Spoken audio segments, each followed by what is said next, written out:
This half hour, we have 4 in-depth interviews, and we'll start with the small business owner in Rochester. Katrina Pullum owns Air Insanity, the trampoline park that has been open in Rochester for 2 years.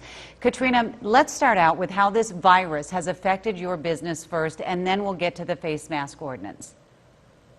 All right. Well, thank you for having me, Betsy. It's been a rough year, I think, for all business owners right now. And I think it's going to get rougher in the next 2 months to come with some of the new orders and still all the tough restrictions. Right now we're only open at 25% capacity, so it's pretty hard to stay afloat with those restrictions. I know that with this ordinance that went into effect today, it has concerned you, and your type of business has been mentioned in it. So explain that.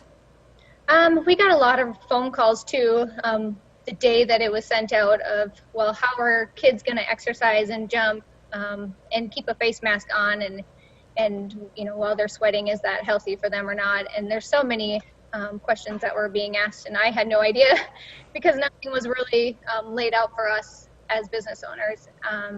So I actually reached out to the city attorney and got some clarification. We recently learned that we are classified as a sports, along with youth sports and fitness.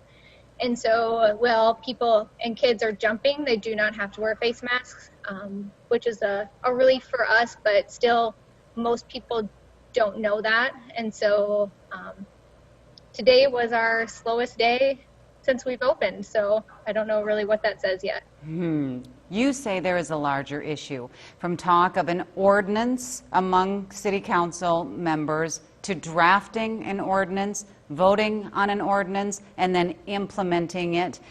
You have a bigger issue with all of this. Yeah, I think it's just how fast everything happened.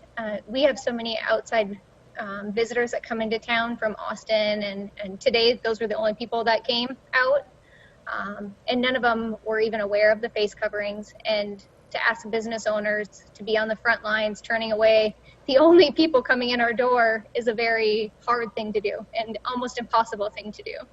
What do you say to the city council members who you feel do not hear your plight? I don't even know what to say anymore. I feel like we've all fought so hard. Business owners have been through the ringers the last 6 months or 4 months, and to just put everybody on the front lines now, it's easy to make an ordinance, and it's easy for people to say, do this. It's easy, but I'm telling you, it's not easy. It's really hard. Well, let me tell you this, Katrina, because in speaking with the council members and the mayor last night, they say it isn't easy because they get a lot of the ridicule as well, and this has been a hard decision, but that it is being done for the protection of others. Do you feel that? Do you hear what they're saying? Do you believe that? Yes, to a sense, and no at the same time. I don't disagree with the idea of masks altogether. Can masks save a life? More possibly, yes. So I'm not against masking altogether, but to require everybody that visits Rochester, people are taking their business elsewhere. Will it affect businesses in Rochester? I definitely think so. Today, if it was coincidence, maybe, but today definitely showed me it was our slowest day since we've opened, and we're been slow before. So if it continues like this, yes, it's going to hurt a lot of businesses in Rochester. A lot of people are going to suffer, and businesses are going to close even more than what was going to with just the COVID restrictions.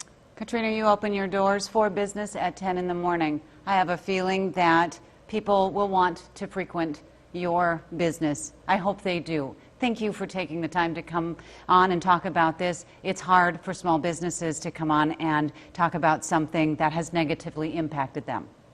Yes, it has been hard, I think, for any small business owner to speak out right now. Yes. Well, thank you.